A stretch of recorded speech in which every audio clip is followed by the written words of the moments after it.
I have 3 boys that I need to equip to be able to face the world that they will have to confront on their own one day. It's very hard for me to see what kind of reality that awaits them. And I think a part of that sort of insecurity about what the world will offer my boys makes me far more conservative. I've always seen myself as a progressive anyway, since young, since I was a kid, except until maybe recently, lately. I'm an immigrant, first of all. We came to Denmark when I was just about to turn 8 in 1990. We came from Italy. My father worked as a waiter in restaurants. My mother was a social worker. And, it's a working class family. And I think particularly from my mother's side, I had this social democrat view on the world that essentially, would be focused on making sure that there was a safety net for everybody, that we would take care of who was too weak to take care of themselves. I think that makes a lot of sense. And then opposed to that, I had this view of essentially rich people having this distorted view that it was all about money and that people would just be lazy if they couldn't take care of themselves. And I never found that appealing at all growing up. But, as they say, I can't remember if it's Churchill or whoever was quoted for this, but, you have to be, if you have a heart when you're young, you are left-wing, and if you have a brain when you're older, you become right-wing. And I will not say that I am in any way right-wing, but I no longer see myself as a progressive. And that's really strange. Because first of all, when I was 17, I went to a socialist boarding school. This is the level of I had the Che Guevara t-shirts and all these things.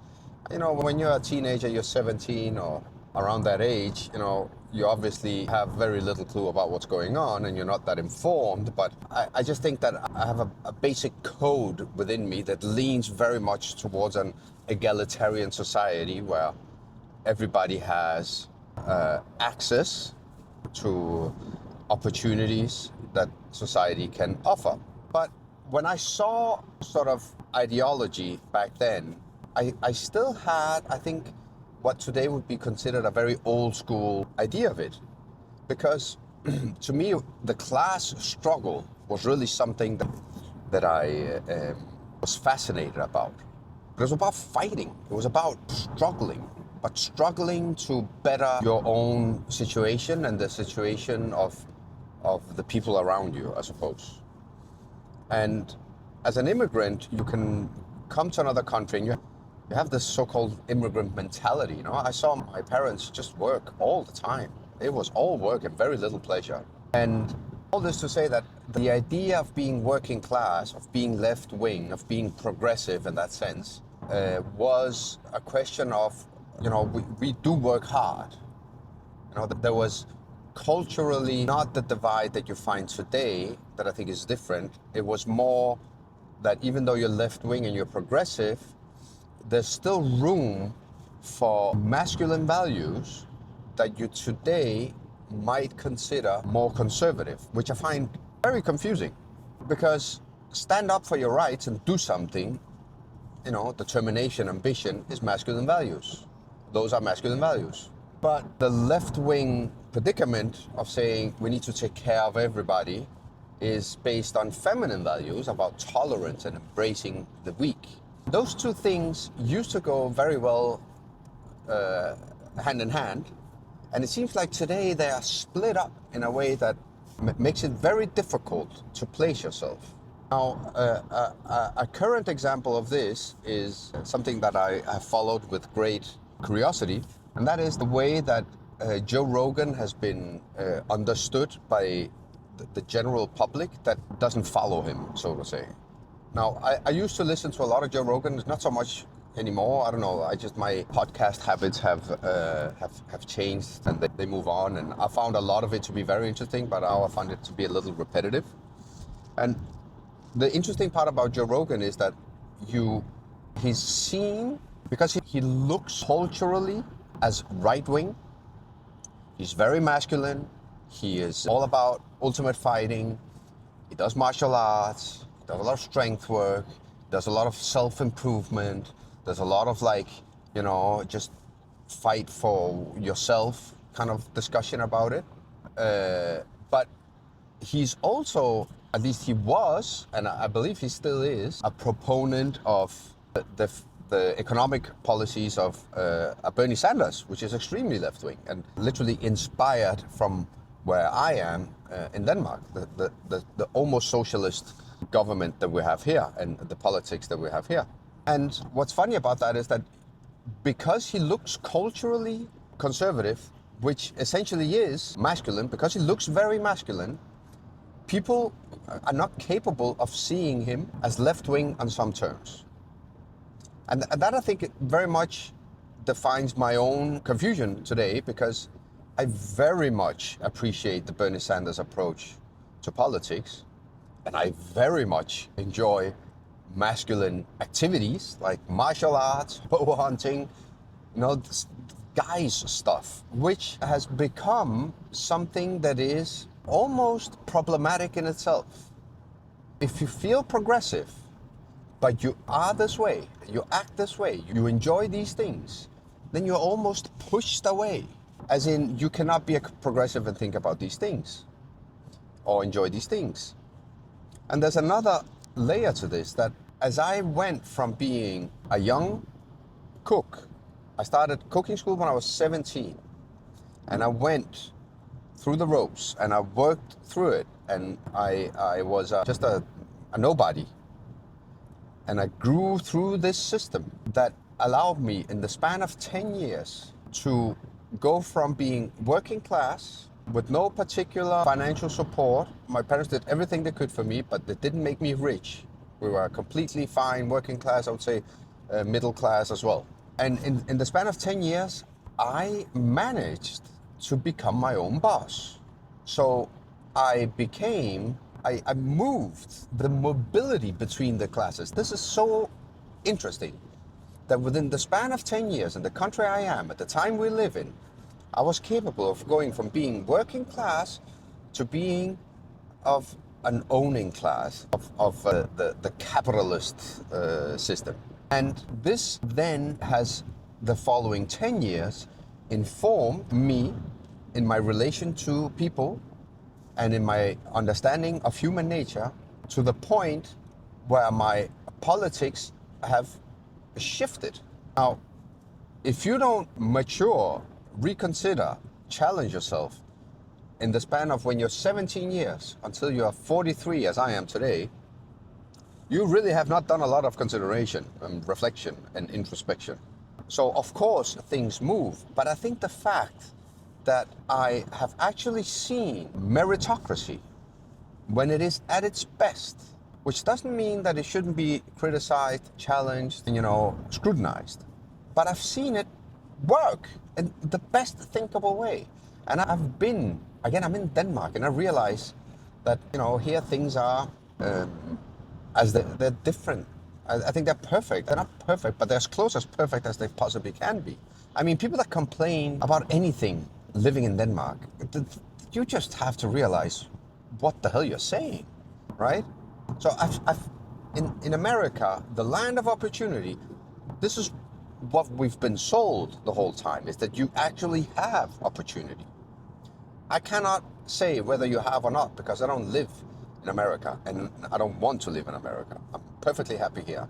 But within this society, in 10 years, in the span of 10 years, I went from being a chef apprentice to owning my own restaurant. In the following 10 years, I went from owning one restaurant to owning 5, 6 different businesses, restaurants, bakery, wine import, farm, all sorts of stuff. I had more than 150 employees, a ton of responsibility, and I made money, right? And I did very well. I did realize a profit. So this has had a big influence on how I see things. And when we discuss things in the restaurant industry politically, and people want to create this prism that we look at life with that is all about systems of oppression, power grabbing, power struggles between people, gendered issues, issues of all sorts of things.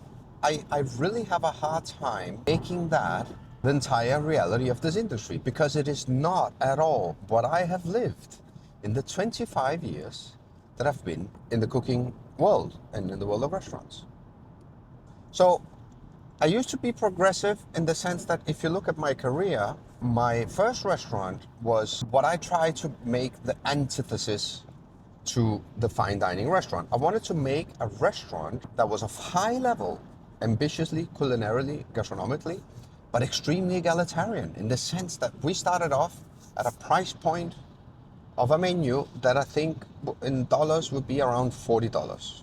I literally had the idea that I then realized is the same that Henry Ford would say, that I wanted my chef to be able to go up the back door and come in the front door, as in to be a diner or working there would be very much equalized. Henry Ford said that the T model, I believe, was supposed to be a car that the people on the factory floor could afford to buy. So it was a very egalitarian approach. Later on, I opened, or almost immediately after, whatever, Manfreds became very much a neighborhood restaurant, approachable to everybody, based on organic vegetables.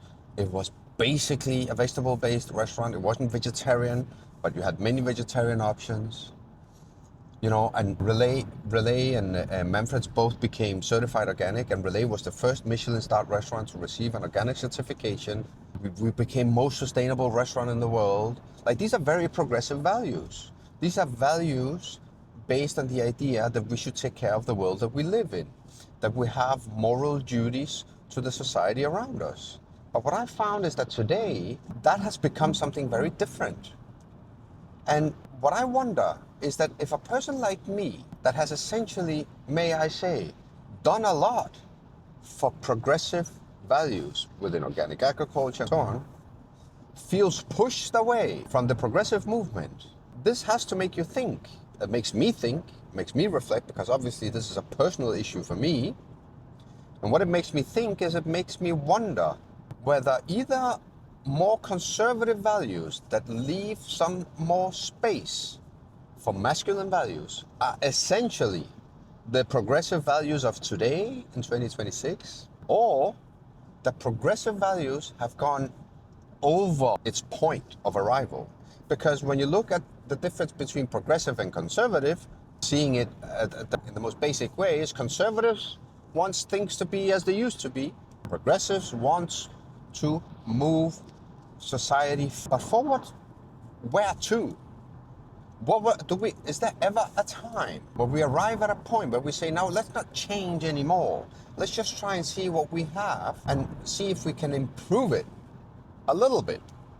You know, a carpenter goes from sanding a table to with a finer and finer level of sand. You know, you cannot keep on removing things until there's nothing left.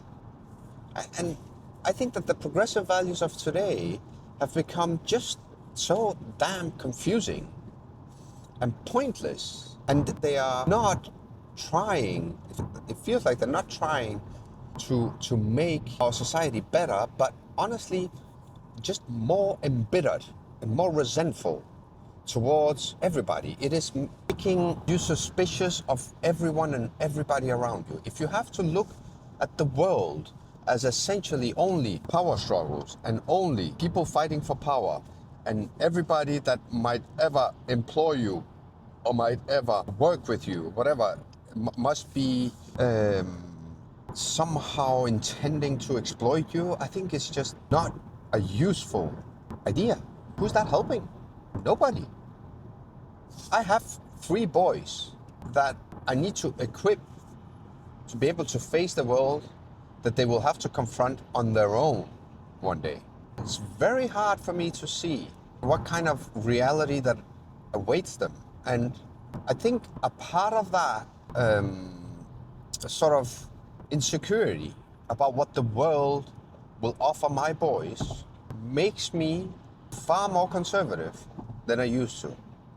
Because the things that I know has worked throughout most of our history, I believe are the best thing that I can give my sons. And the world is so damn complicated, no matter how you confront it, and no matter who you are, and where you grow up, that wanting to even more so complicated with values and ideas that are simply just creating confusion are not gonna help. And what I think that my boys need is that they need to understand that they are very much valuable as they are, and that they can be vulnerable, but they can also be strong. That they can fail, but that they can also have success. That they can trip and fall, but I am there to tell them that the consequence of that must be that they get up and try again. Strength, ambition, determination, masculine values need to be possible to achieve and not to be ashamed of. To very much the same level as tolerance, vulnerability, empathy, feminine values. So politics that used to be left-wing and right-wing, as in working class and the owning class, these things, I think they've changed, at least culturally. And in the end, what really makes the difference is what do you want to pass on to your kids, sons and daughters, and what kind of world would you want them to be having to confront themselves with. And while I believe that many progressive values, as in embracing other cultures and not discriminating others, are extremely important, I also find that not wanting to coddle them to the point where they are no longer vulnerable and have the capability of being vulnerable, but essentially appraised for being weak, that is not going to benefit them. And I'm afraid to give them that. What I want to give them is the strength